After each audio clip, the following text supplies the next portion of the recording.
எல்லாருக்கும் வணக்கம். நான் அர்ச்சனா தாமரைக்கனி. இன்று கதை சொல்ல போறேன் தொகுப்பின் 18வது கதையை உங்களுடன் பகிர்ந்து கொள்ளப் போகிறேன். இந்த கதை பிரபல எழுத்தாளர் பிரபஞ்சன் அவர்கள் எழுதிய நகைச்சுவை கதை. கதையின் பெயர் மீன். வாங்க கதைக்குள்ள போகலாம். ஒரு ஊரில் கிராமினின்ற ஒரு ஆண் இருக்காரு. அவர் பார்க்குறதுக்கு ஒரு வித்தியாசமான மனிதர். ஏன் அவர் வித்தியாசமான மனிதர்னா, அவர் பண்ணுற வேலைகளும் சரி, அவர் பார்க்குறதுக்கும் சரி வித்தியாசமாக தான் இருப்பார். எல்லாருமே சட்டையை கை வழியாக தான் போடுவாங்க. ஆனால் இவர் தலை வழியாக போடுவார். சட்டை ஒன்று அரை கை சட்டையாக இருக்கும், இல்லை முழு கை சட்டையாக இருக்கும். ஆனால் இவர் முக்கால் கை சட்டையாக இருக்கும். அதே மாதிரி இவர் போடுற விதமும் தலை வழியாக போடுவார்.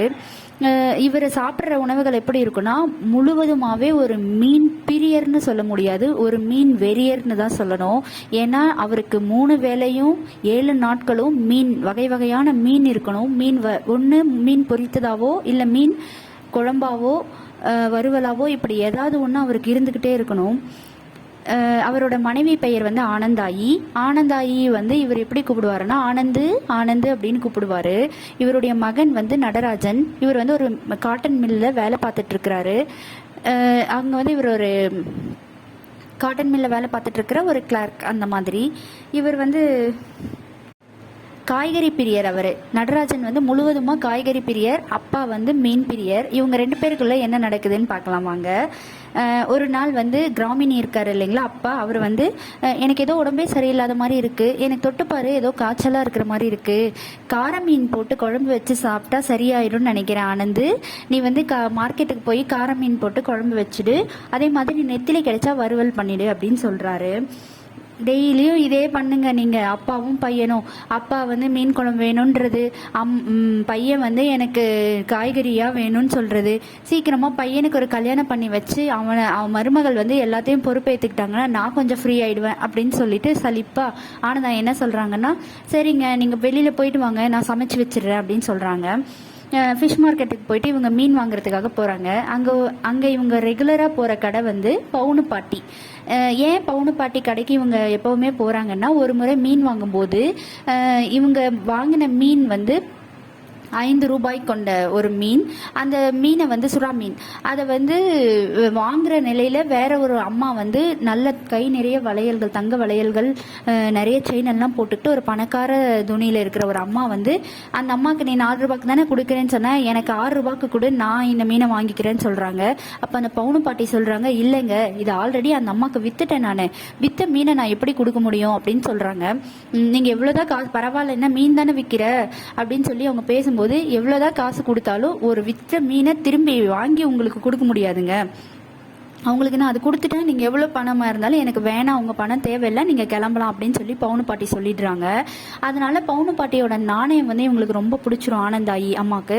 அதனால எப்போவுமே மார்க்கெட்டுக்கு போனால் அவங்க கிட்ட மட்டும்தான் மீன் வாங்குவாங்க. இன்கேஸ் அவங்க தேடி போகிற மீன் அங்கே இல்லைனாலும் அந்த அம்மா கிட்ட அன்னைக்கு என்ன மீன் இருக்கோ அந்த மாதிரி பார்த்து அவங்களுக்கு பிடிச்ச மாதிரி வாங்கிப்பாங்க. அதே மாதிரி பவுனு பாட்டி தேடி போகிறாங்க ஃபிஷ் மார்க்கெட்டுக்குள்ளே. அங்கங்கே எல்லா மீனும் வச்சுருக்காங்க, எல்லா மீன் கடையிலையும். பவுனு பாட்டி ஒரு கையில், இடது கையில் டீ கப் வச்சு டீ குடிச்சிட்டு இருக்கிறாங்க.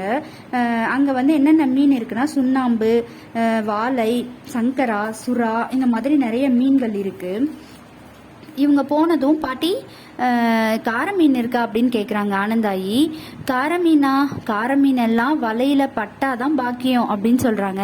அப்படின்னா என்ன அர்த்தம்னா, கார மீன்றது ரொம்ப ரேராக கிடைக்கக்கூடிய ஒரு மீன் தான். அது அந்த மீனவர்கள் இருக்காங்க இல்லையா, அவங்களுக்கு வலையில கிடைச்சா அது பெரிய விஷயம், அதை தான் அவங்க பட்டாதான் பாக்கியம்னு சொல்றாங்க. கார மீனுக்கு பதிலாக கிழங்கா மீன் வாங்கிக்கோமா, கிழங்கா மீன் நல்லா இருக்கும், இல்லைன்னா கெளுத்தி மீன் வாங்கிக்கோ ஏன் அப்படின்னு சொல்றாங்க. கிழங்கா மீனே நல்லா தான் இருக்கும், சரி கிழங்கா மீன் கொடுங்க. வறுவலுக்கு என்ன மீன் இருக்கு, நெத்திலி இருக்கான்னு கேட்குறாங்க. நெத்திலி இல்லைம்மா, கெளுத்தி மீன் இருக்கு, வாங்கிக்கோ அப்படின்னு சொல்றாங்க. சரி அதை 2த்தையும் வாங்கிக்கிட்டு மொத்தம் எவ்வளோன்னு கேட்குறாங்க. 1.5 ரூபாமா அப்படின்றாங்க. 1.5 ரூபாயா, என்ன இவ்வளோ விலை சொல்றீங்க அப்படின்னோடனே, ஆமாம் நீ கொடுக்குற காசுல நான் மாடி வீடு தான் கட்ட போறேன் பாரு அப்படின்னு அந்த பவுனு பாட்டி சொல்றாங்க. சரி பரவாயில்ல கொடுங்க அப்படின்னு சொல்லிட்டு 1.5 ரூபாய் கொடுக்குறாங்க. ஏன்னா அவங்களுடைய நாணயம் இந்த ஆனந்தாயி அம்மாவுக்கு ரொம்ப பிடிக்கும் இல்லையா, அதனால அவங்க கேட்ட காசை கொடுத்துட்டு அதை வாங்கிட்டு வந்துடுறாங்க. அப்புறம் வாங்கிட்டு வந்தோடனே வீட்டில் குழம்பு வச்சிடுறாங்க. குழம்பும் வறுவலும் வச்சுட்டு கொஞ்ச நேரம் அசந்து அப்படியே தூங்குறாங்க. அப்போது தன்னுடைய மகன் வந்து வேலையை முடிச்சுட்டு மில்ல வேலை பார்க்குறாரு இல்லையா நடராஜன், அவர் வந்து வேலையை முடிச்சுட்டு வராரு. வந்து அம்மா அம்மா எனக்கு ரொம்ப பசிக்குது, சாப்பிட கொடுங்கம்மா அப்படின்னு சொல்லி கேட்குறாங்க. வாப்பா, உனக்கு வந்து மீன் குழம்பும் மீன் வறுவலும் வச்சிருக்கிறேன், கிழங்கா மீனும் கெளுத்தி மீனும், வாப்பா வந்து சாப்பிடு அப்படின்னு சொல்கிறாங்க. என்னம்மா எப்போ பார்த்தாலும் மீன் செய்கிறீங்க, 7 நாளும் 3 வேலையும் இப்படி சாப்பிட்டா எப்படிம்மா அப்படின்னு சொல்கிறாரு. ஏன்னா நடராஜனுக்கு வந்து மீன் சின்ன வயசுலேருந்து சாப்பிட்டு அழுத்து போயிடுச்சு. ஆனால் அவங்க அப்பா டெய்லியும் சாப்பிடுவார். இதில் என்னென்னா பழைய குழம்பு இருக்கும் இல்லையா, அதை வந்து இட்லியோட வச்சு காலையில் சாப்பிட்றதுல வந்து அவருக்கு அவ்வளோ அலாதி பிரியம் அவங்க அப்பாவுக்கு. அதை எப்படி சாப்பிடுவாருன்னா அதை உறிஞ்சி இது பண்ணி ரொம்ப ருசித்து சாப்பிடுவார். அதை பார்க்கும்போதே இவருக்கு கோபமாக வரும். அவங்க மகனுக்கு என்ன இப்படி சாப்பிட்றாரு இவர், ஒரு இதுவே இல்லாமல் எப்போ பார்த்தாலும் இப்படி சாப்பிட்றாங்க அப்படின்னு சொல்லிட்டு கோபமாக வரும். இப்போயும் அதே மீன் குழம்பா, எனக்கு மீன் குழம்பே அழுத்து போச்சு, ஏதாவது காய் போட்டு வைக்கலாம் இல்லைம்மா, நம்ம வீட்டில் எப்பயாவது ஒரு கிருத்திகையோ இல்லை ஒரு அமாவாசையானா மட்டும்தான் வந்து மீன் குழம்பு இல்லை, அதுவும் மதியானம் பருப்பு சாதம், அந்த ஒரு வேளை சாப்பிட்றதுக்கே அப்பா ரொம்ப சலிச்சுப்பாரு, அதுவும் நைட்டில் வந்து கண்டிப்பாக மீன் குழம்பு வச்சிருவீங்க, இப்படி இருந்தால் எப்படிமா அப்படின்னு சொல்லிட்டு அவர் ரொம்ப அழுத்து போய் பேசுகிறாரு. அப்புறம் இருக்கிறத சாப்பிட்டுட்டு போய் படுத்துடுறாரு. படுக்கும்போது அவருக்கு ஒரே கனவாக வருது. தூக்கத்தில் வந்து என்ன கனவு வருதுன்னா மீன் கனவு வருது. அந்த மீன் எல்லாம் குட்டி மீனும் பெரிய மீனும் எல்லாமே வந்து ஒரு நிறைய கையில் கத்தியும் இதுவும் எடுத்துக்கிட்டு ஆயுதங்கள் எடுத்துட்டு அந்த நடராஜன்றவரை குத்துற மாதிரி வருது. அப்படியே இப்படி பயந்து போய் எழுந்து பார்க்குறாரு. பார்த்தா அது கனவு. கொஞ்ச நேரம் கழிச்சு சரி மறுபடியும் தூங்குறாரு. இந்த மீன் என்ன கனவுல கூட விடாது போல அப்படின்னு சொல்லி திரும்பி தூங்குறாரு. தூங்கும்போது திரும்பி பார்த்தா ஒரு பெரிய பெட்டி, அது பார்க்கறதுக்கு ஒரு சவப்பெட்டி மாதிரி இருக்கு. அந்த பெட்டிக்குள்ள ஃபர்ஸ்ட் கொஞ்சம் அவங்க அப்பாவும் அம்மாவும் கொஞ்சம் சின்ன சின்ன மீனெல்லாம் வாரி அதுக்குள்ள போடுறாங்க. அதுக்கு மேலே இவரையும் போட்டு மூடிடுறாங்க. அந்த மாதிரி இவருக்கு ஒரு கனவு வருது. அவர் உடனே என்ன சொல்கிறாருன்னா, ஐயோ இந்த மீன் கனவு என்னை தூங்கவும் விடாது போல், வீட்டில் என்னென்னா மீன் செய்யாமல் என்னை சாப்பிட விட மாட்டாங்க, இந்த மீன் கனவு வந்து என்னை தூங்க விட மாட்டுது, இந்த மீன் தொல்லை பெரும் தொல்லைப்பா அப்படின்னு நினச்சிக்கிறாரு.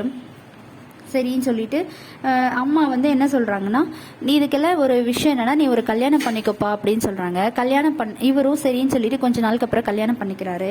கல்யாணம் பண்ணதுக்கப்புறம் கல்யாணம் பண்ண மனைவி இருப்பாங்க இல்லையா, அவங்க வந்து சுமதி, அவங்க வந்து எப்படி இருப்பாங்கன்னா பார்க்குறதுக்கு நல்லா அழகான ஒரு லட்சணமான ஒரு முகம் அமைப்பாக இருப்பாங்க. அவங்கள வந்து எல்லாருமே வந்து அந்த கல்யாணம் ஆன உடனே அவங்க பேசும்போது தன்னுடைய ஹஸ்பண்ட் வந்து நம்ம கிட்ட எப்படி பேசுவாங்க என்னன்னு எல்லாருமே ஒரு கற்பனை இருக்கும் இல்லையா. இவர் வந்து தன்னுடைய மனைவி உட்கார வச்சு என்ன கேள்வி கேட்பாருன்னா, முதல்ல ஒரு கேள்வி கேட்பாரு, உனக்கு மீன் பிடிக்குமா அப்படின்னு சொல்லிட்டு. அதுக்கு வந்து அவங்க வந்து என்ன இப்படி மீன் பிடிக்குமான்னு கேட்குறாரு அப்படின்னு சொல்லி ஒரே குழப்பத்தில், மீன் பிடிக்கும்னு சொல்லலை பிடிக்காதுன்னு சொல்லலை, அப்பப்போ சாப்பிடுவேங்க அப்படின்னு சொல்கிறாரு. இவர் அப்படியே ஒரே பெருமிச்சு விடுறாரு. அப்பா மீன் பிடிக்கும்னு சொல்லலையே, அப்பப்போ தானே பிடிக்கும் அப்படின்னு சொல்கிறாங்க, சந்தோஷம் அப்படின்னு சொல்லி நினச்சிக்கிறாரு. அப்புறம் கொஞ்ச நாள் இப்படியே போகுது. கல்யாணம் முடிஞ்ச எல்லாருமே ஆஃபீஸ் போகணும் இல்லையா, ஆஃபீஸ் போகணுன்னு சொல்லிட்டு இவரும் ரெடி ஆகிட்டு இருக்கிறாரு. அவங்க அப்பா இருக்காருல்ல, அவர் என்ன பண்ணுறாருன்னா, மீன் குழம்புனா இப்படி தான் வைக்கணும் அப்படின்னா, அதாவது ஆண் எப்படி ஒரு வேஷ்டி சட்டை தான் போடணும், பெண் வந்து ஒரு இதுதான் சாரீ தான் கட்டணும் அப்படின்ற மாதிரி ஒரு இது இருக்கும் இல்லையா, அதே மாதிரி தான். சில நாக்கு மீனுனா ஃப்ரை பண்ணணும், வவ்வானா குழம்பு பண்ணணும், சுண்ணாம்பு வாழைனா பஜ்ஜி பண்ணணும், அந்த மாதிரி வந்து அவங்க அப்பா வந்து ஒரு லிஸ்ட்டே வச்சிருப்பார், இது இப்படி தான் செய்யணும் அப்படின்ற மாதிரி. இவருக்கு அது எல்லாமே சுத்தமாகவே பிடிக்காது. இவர் வந்து என்ன பண்ணுவாருன்னா, சட்னியும் சாம்பார் வச்சு இட்லி வச்சு சாப்பிட்ருவாரு. சாப்பிட்டுட்டு ஆஃபீஸ் கிளம்பும் போது தன்னுடைய மனைவியை ரொம்ப நேரமா காணுமே அப்படின்னு சொல்லிட்டு தேடிட்டு போயிட்டு இதுல பாப்பாரு.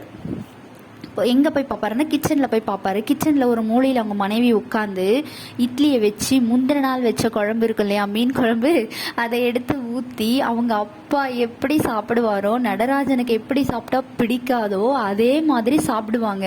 இவருக்கு பார்த்த உடனே ரொம்ப அதிர்ச்சி ஆகிடும். தன்னுடைய மனைவியும் இந்த மாதிரி இருக்கிறாங்களே, நம்ம எது வேண்டாம், நம்ம எப்படி இருக்கக்கூடாதுன்னு நினச்சோமோ அதுவே நம்மளுக்கு வந்துடுச்சு அப்படின்னு சொல்லிட்டு சரி இப்போ ஆஃபீஸ் கிளம்பி போயிடுவார். இதுதான் இந்த கதை இப்படியே முடிச்சிருப்பாங்க இந்த கதையை. நடராஜவன்றவர் என்ன நினச்சாருன்னா, தன்னுடைய வாழ்க்கையில் எது வரவே கூடாது, எது நடக்கவே கூடாதுன்னு நினச்சாரோ அது வந்துடுச்சு. ஆனால் அவர் அதை எப்படி ஏற்றுக்கிட்டாரு, எப்படி பண்ணாருன்றதை வந்து முழுசாக சொல்லியிருக்க மாட்டாங்க. கதையை அந்த இதோட முடிச்சிருப்பாங்க. ஆனால் இந்த கதையை கேட்டதுக்கப்புறம் அசைவ பிரியர்களுக்கெல்லாம் ஒன்று பிடிச்சிருக்கும். என்னென்னா, நம்மளும் ஒரு நல்ல மீன் வாங்கி மீன் குழம்பு சாப்பிட்டு பார்க்கலாமே அப்படின்னு ஒரு ஆசை வரும். எனக்கும் ஒரு ஆசை வந்தது இந்த கதையை பார்க்கும்போது, இந்த கதையை படிக்கும்போதும். அதில் இருக்கிற மீன்கள் எப்படி செய்வாங்க அப்படின்றதெல்லாம், அவர் கிராமியன் சாப்பிட்றது இதெல்லாம் கேட்கும்போது, அதெல்லாம் கேட்கும்போது நம்மளுக்கும் அந்த மீன் குழம்பு சாப்பிடணும்னு ஆசை வரும். உங்களுக்கும் ஆசை வந்துச்சுன்னா கமெண்ட்டில் சொல்லுங்கள். நன்றி.